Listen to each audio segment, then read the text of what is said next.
Selamat pagi pemirsa, jumpa kembali bersama saya Syifa Aulia dalam Berita Kaltim hari ini. Sejumlah berita penting telah kami siapkan untuk Anda dan berikut diantaranya.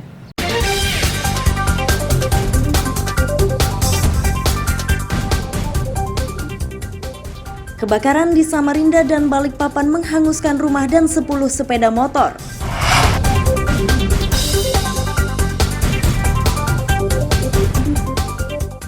Bermodalkan ATM curian, seorang pria di Samarinda menguras isi ATM hingga 40 juta rupiah.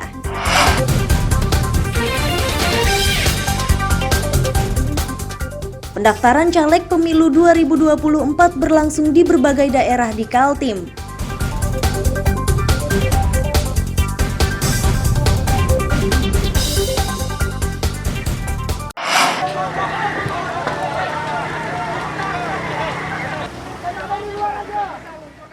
Api yang membakar permukiman warga di Jalan Gelatik Blok B, Temindung Permai Samarinda, Kamis 11 Mei 2023 siang, cepat membesar dan meluas. Peristiwa yang tidak terduga itu menyebabkan warga panik dan berupaya menyelamatkan diri bersama harta bendanya.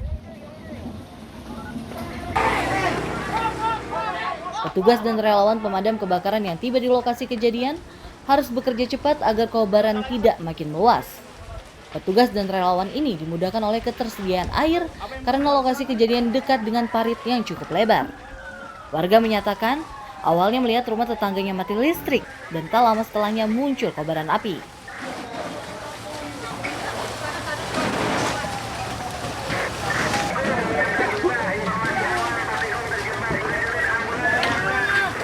Masih Pak, kebakaran ini dah.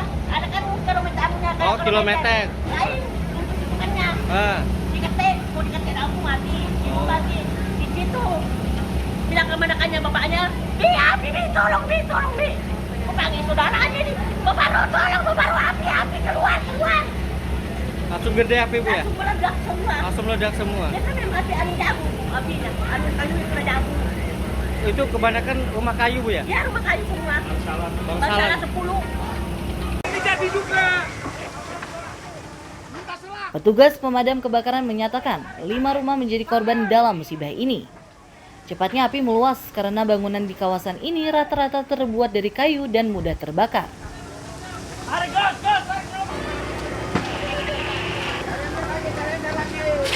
Kami Puskom Damkar mendapat laporan di sekitar jam 10 lewat 5 menit itu kebakaran di Jalan Gelatik.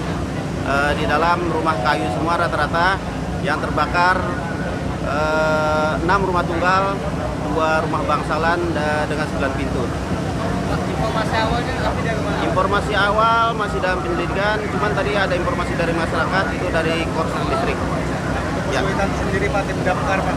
Ke damkar kesulitannya akses jalan di sini lumayan sempit ya. Kemudian banyaknya warga itu sudah pasti. Kemudian tapi air cukup tersedia karena di sini ada kayak anak sungai gitu. Kurang dari 1 jam, kobaran berhasil dipadamkan. Tidak ada korban jiwa dalam musibah ini dan penyebab pasti kebakaran diselidiki polisi. Amir Hamzah dan tim liputan melaporkan dari Samarinda.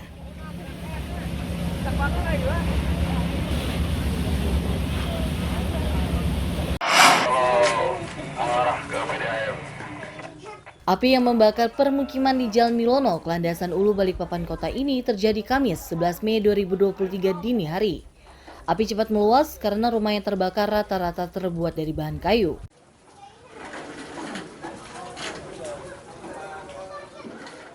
Salah satu warga menyatakan api berasal dari rumah kontrakan berlantai 2. Saat pertama melihat kobaran, warga pun berupaya memadamkan namun tidak membuahkan hasil karena apinya sudah terlanjur membesar.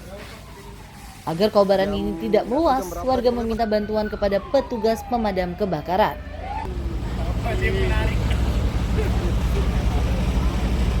Keluar dari rumah itu, sebelah rumah sudah nyala, karena kan kontrakan yang di bawahnya yang punya rumah. Jadi begitu saya sudah keluar, api sudah di dalam sudah mulai besar. Oh, kontrakan Bang ya? Iya. Itu sekitar jam berapa itu Bang? Tidak bisa pastikan jamnya sih. Pokoknya sudah keluar api sudah mulai besar di dalam. Ada kebakaran itu tadi awalnya kemana? Dari istri. Begitu saya kan lagi tidur, istri yang bangunin itu tadi yang ada kebakaran. Terus tadi setelah tahu ada kebakaran itu langsung keluar atau beberes? Kalau saya coba memadamkan apinya, dan sanggup panggil pemadam langsung kan karena. Dari petugas pemadam diketahui rumah yang jadi korban jumlahnya 3 unit. Selain itu terdapat 10 sepeda motor yang juga hangus terbakar.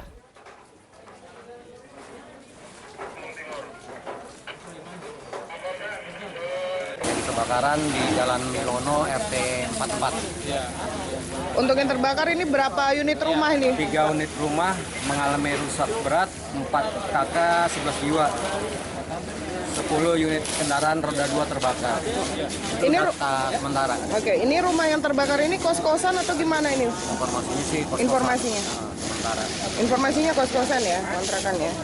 Oke. Langkah selanjutnya dari BPBD ini kan kelihatan masih ada yang siram-siram nih. Nah, Mana? kita untuk melanjutkan pendinginan sampai api benar-benar padam.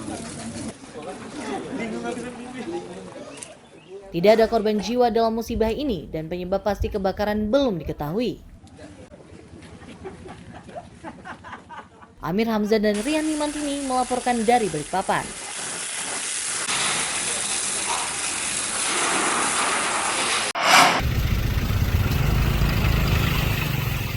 Warga dan petugas medis yang hendak keluar dan masuk Rumah Sakit Umum Inca Abdul Muiz Samarinda Seberang harus melintasi genangan banjir bercampur lumpur.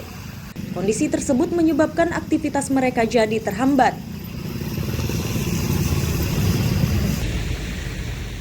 Warga yang biasa melintasi jalan tersebut menegaskan banjir di kawasan ini kerap terjadi, terutama setelah diguyur hujan deras.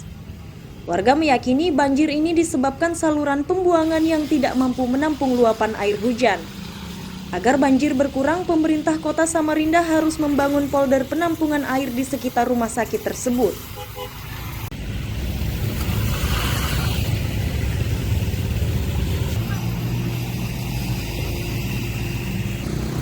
Yang menghambat aktivitas masyarakat di sekitar Rumah Sakit Muiz, dan ini kejadiannya setiap hujan.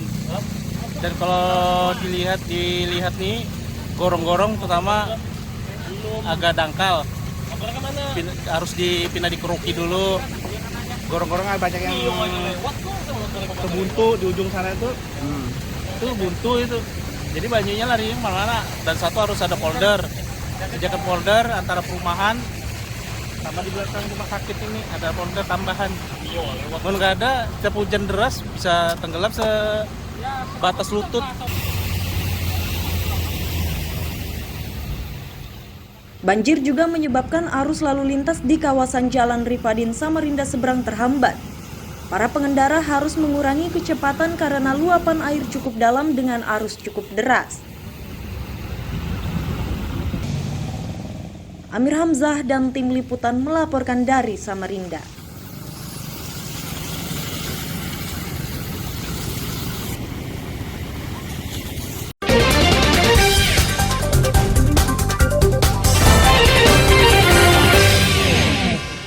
Pemirsa, masih bersama saya Syifa Aulia dalam Berita Kaltim hari ini. Kembali kami sampaikan 3 berita utama Kaltim hari ini.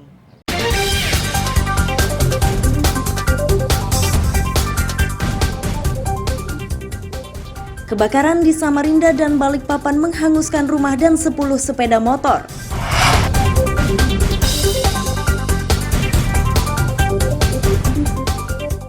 Bermodalkan ATM curian, seorang pria di Samarinda menguras isi ATM hingga 40 juta rupiah.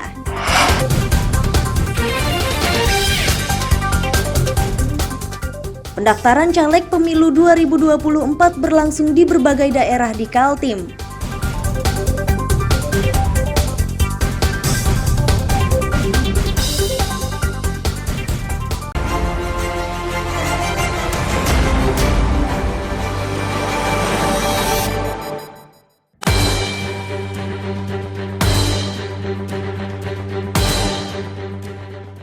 Jumat 5 Mei 2023, sebuah gudang penyimpanan barang bekas di Jalan Padat Karya Bengkuring Samarinda ini terbakar. Banyaknya benda yang mudah terbakar menyebabkan api dengan cepat menyebar dan meluas. Tidak ada korban jiwa dari musibah ini, sedangkan penyebab pasti kebakaran masih diselidiki polisi.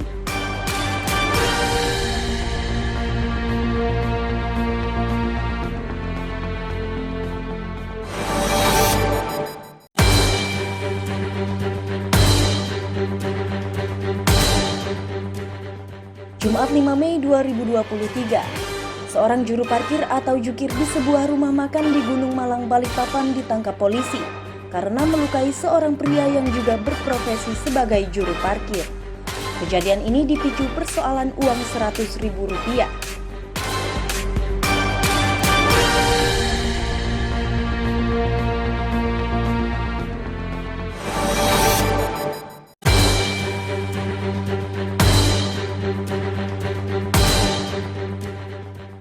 Minggu 7 Mei 2023, sebuah mobil pengangkut pekerja terguling di kilometer 13 Karangjoang, Balikpapan.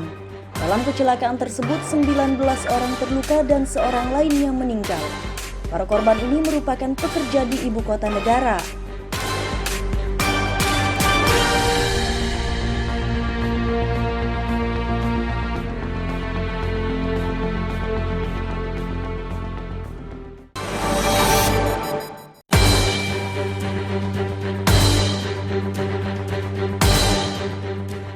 Minggu 7 Mei 2023, petugas dari Dinas Pemadam Kebakaran Samarinda dan Harapan Baru berupaya menyelamatkan kukang yang masuk dalam mobil milik warga. Upaya ini tidak berjalan mudah karena primata itu bersembunyi dalam dashboard. Bahkan primata langka tersebut sempat menggigit petugas. Berhasil mengevakuasi, petugas membawa kukang tersebut ke posko damkar.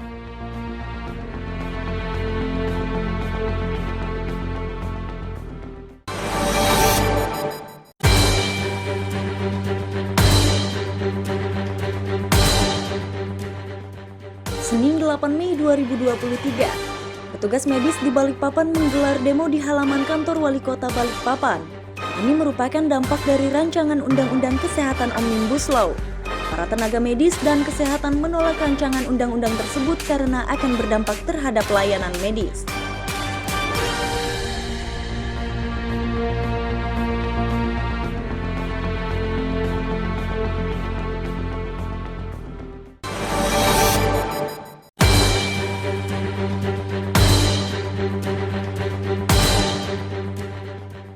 Senin 8 Mei 2023, kasus COVID-19 di Kabupaten Berau merangkak naik. Dinas Kesehatan mencatat penderita COVID-19 yang kini dirawat sebanyak 37 pasien. Dari jumlah tersebut, Kecamatan Pulau Berawan menjadi daerah tertinggi dengan jumlah 14 kasus.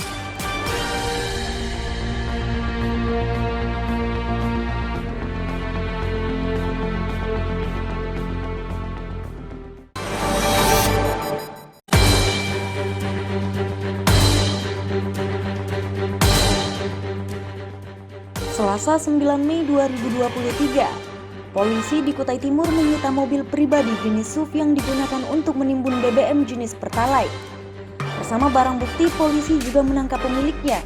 Berikut barang bukti lain berupa mobil bak terbuka yang mengangkut 5.000 liter Pertalite.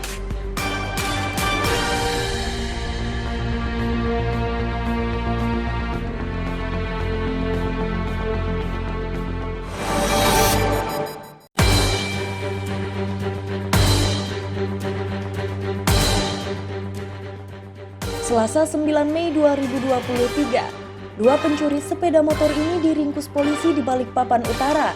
Keduanya ditangkap bersama barang bukti 2 sepeda motor yang dicuri secara terpisah. Akibat perbuatannya, kedua tersangka dijerat pasal 362 KUHP tentang pencurian dengan ancaman pidana 5 tahun penjara.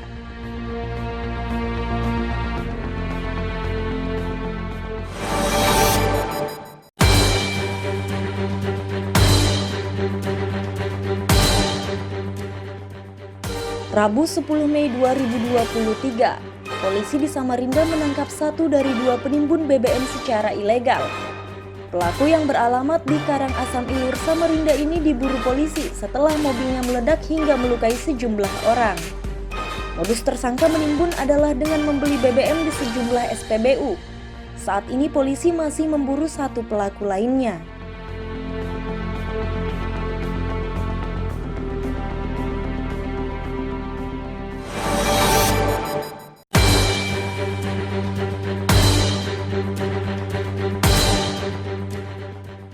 Rabu 10 Mei 2023, material untuk perbaikan jembatan penyeberangan Sambaliung Tanjung Redep Kabupaten Berau ini sudah tersedia.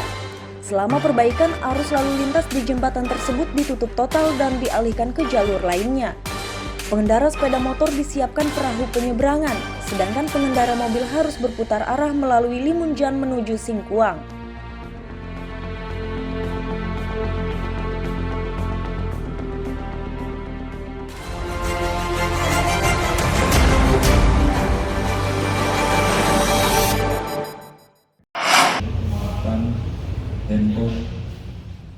Aliansyah, pria beralamat di Kampung Baru Tengah Balikpapan ini sudah ditetapkan sebagai tersangka pencurian kartu anjungan tunai mandiri atau ATM milik warga Lojanan Ilir. Aliansyah ditangkap bersama barang bukti tas dan 3 kartu ATM yang telah dikuras isinya.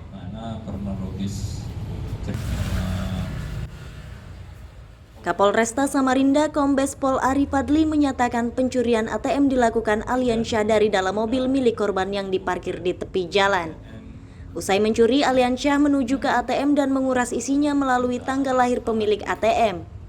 Upaya tersebut ternyata berhasil dan Aliansyah mampu menguras hingga 40 juta rupiah.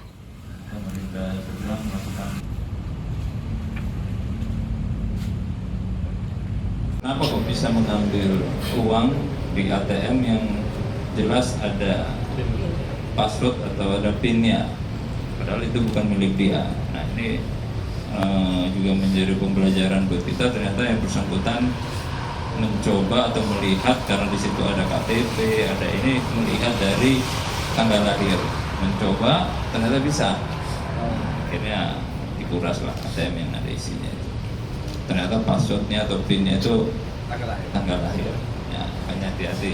Nah, ini memang sengaja saya memancing biar rekan-rekan bertanya. Kepada polisi, Aliansyah mengaku uang hasil menguras ATM korban sudah habis digunakan untuk berbagai keperluan sehari-hari. Balikpapan, merupakan warga Balikpapan. Motifnya atau lagi kenapa, Bang?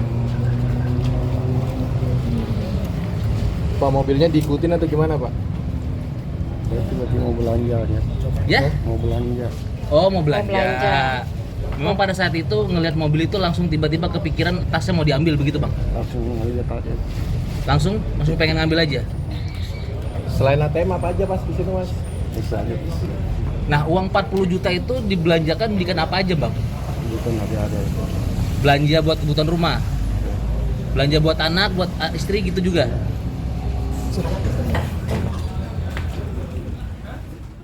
Akibat perbuatannya, Aliansyah kini terancam pidana 5 tahun penjara.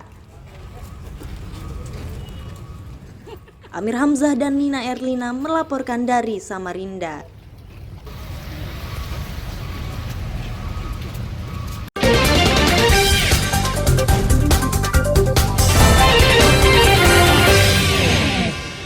Pemirsa, masih bersama saya Syifa Aulia dalam Berita Kaltim hari ini. Kembali kami sampaikan 3 berita utama Kaltim hari ini.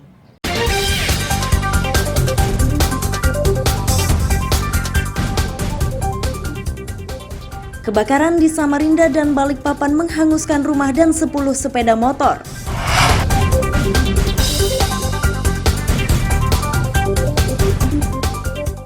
Bermodalkan ATM curian, seorang pria di Samarinda menguras isi ATM hingga 40 juta rupiah.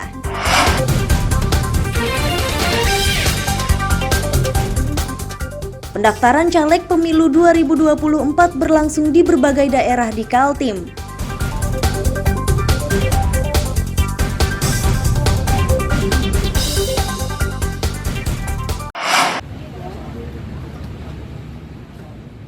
Sekretariat Komisi Pemilihan Umum Kabupaten Berau, Jalan Haji Isa 1 Tanjung Redep secara bergantian dikunjungi pengurus partai politik peserta pemilu 2024. Hingga Kamis siang sudah 4 parpol yang menyampaikan berkas calon legislatifnya. Keempat parpol tersebut adalah PKS, Hanura, PDIP, dan Nasdem.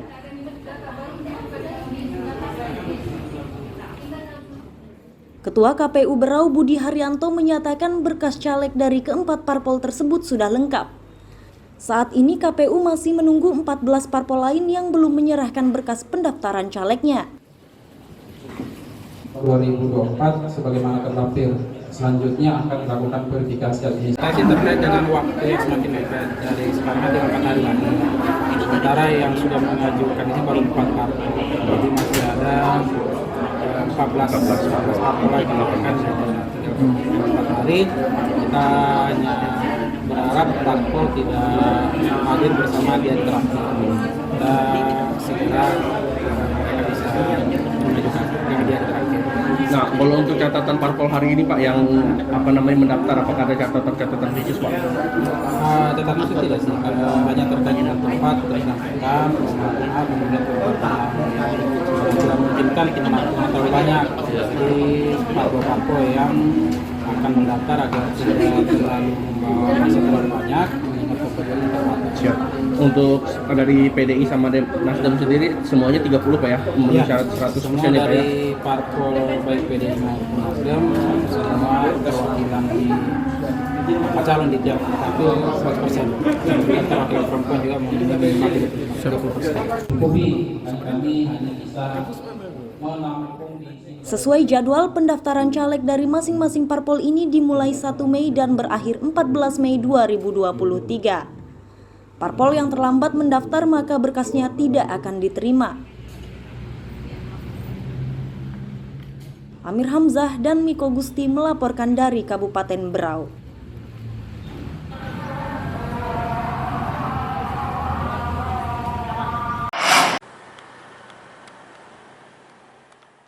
Komisi Pemilihan Umum Kabupaten Penajam Pasir Utara hingga hari ke-11 masih menerima pendaftaran bakal calon legislatif yang diusung oleh partai politik peserta pemilu 2024. Hingga Kamis siang sudah 4 partai politik yang mendaftarkan bakal calegnya.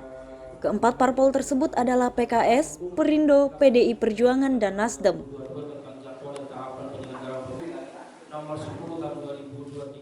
Ketua KPU Penajam Pasir Utara Irwan Syahwana menyatakan dari 4 parpol terdapat 1 parpol yang harus melengkapi berkasnya. Irwan Syahwana menilai pengembalian tersebut dilakukan karena pengurus parpol yang menyerahkan berkasnya masih dianggap sebagai bagian dari konsultasi kepada KPU.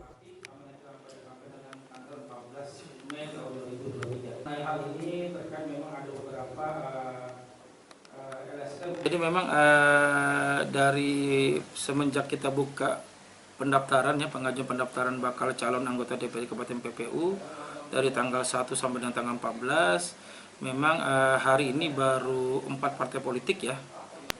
Jadi memang ada 4 partai politik yang sudah ke sini. Namun dari 4 partai politik tadi ada 1 partai yang kami kembalikan berkasnya, kami anggap masih konsultasi saja. Kenapa? Karena belum submit di silon.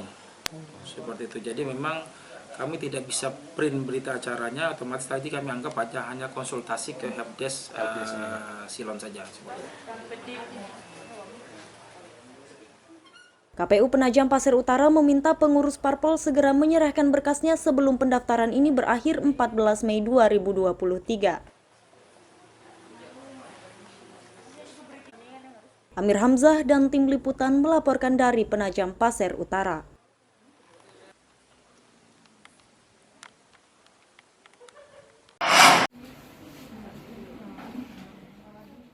Belasan ibu rumah tangga dari 13 kecamatan se-Kabupaten Berau Kamis siang mulai berlatih menjahit di kantor dinas Ketenagakerjaan dan Transmigrasi. Agar mutu latihan ini berkualitas, Disnaker Trans mendatangkan tenaga ahli lokal. Koordinator bidang pelatihan Disnaker Trans Berau, Suwardi, tidak menduga jika peminat pelatihan ini cukup tinggi. Untuk menentukan peserta yang bisa mengikuti pelatihan, mereka terpaksa harus melakukan seleksi.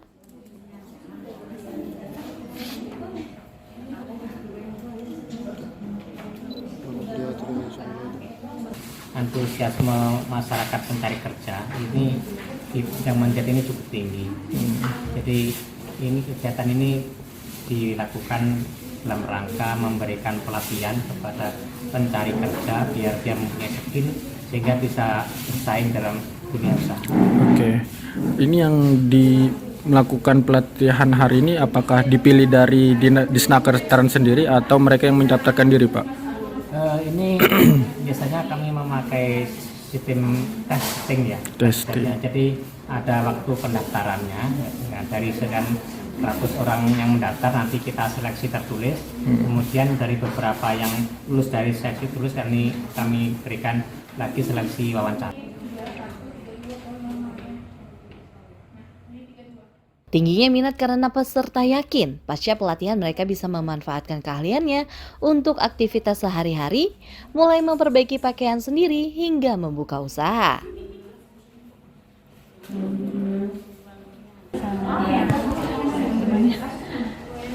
Senang sekali dengan adanya pelatihan ini.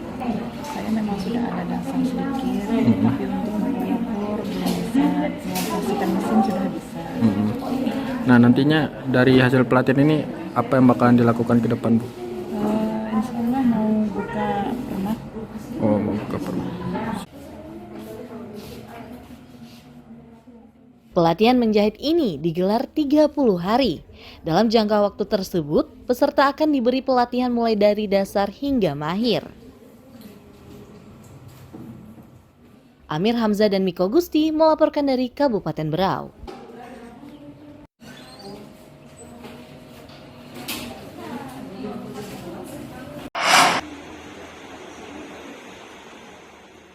Satu persatu 30 pelaku usaha ini mengembalikan tanda peserta kepada Kepala Dinas Koperasi dan Usaha Kecil Menengah. Penyerahan ini menjadi tanda berakhirnya pelatihan pengemasan paket dengan kualitas ekspor. Kepala Dinas Koperasi dan UKM Kutai Timur Darsafani menyatakan, pelatihan ini dinilai penting mengingat metode perdagangan kini banyak dilakukan secara daring. Kondisi ini memberikan kesempatan bagi pelaku usaha kecil untuk menjual hasil usahanya ke berbagai daerah, termasuk mancanegara. Agar kemasannya terlihat menarik, para pelaku usaha perlu diberi bimbingan.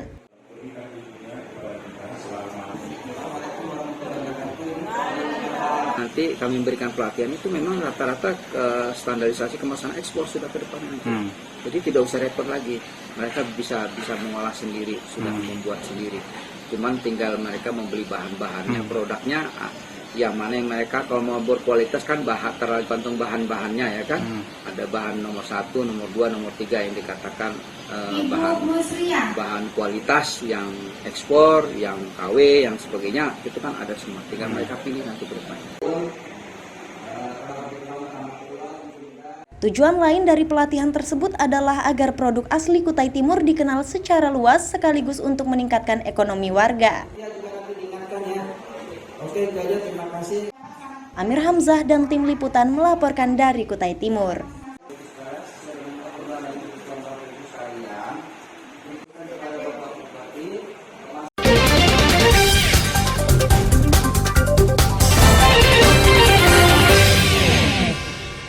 Pemirsa, berita tadi menjadi akhir perjumpaan kita hari ini. Saya Syifa Aulia, pamit undur diri. Selamat pagi dan sampai jumpa.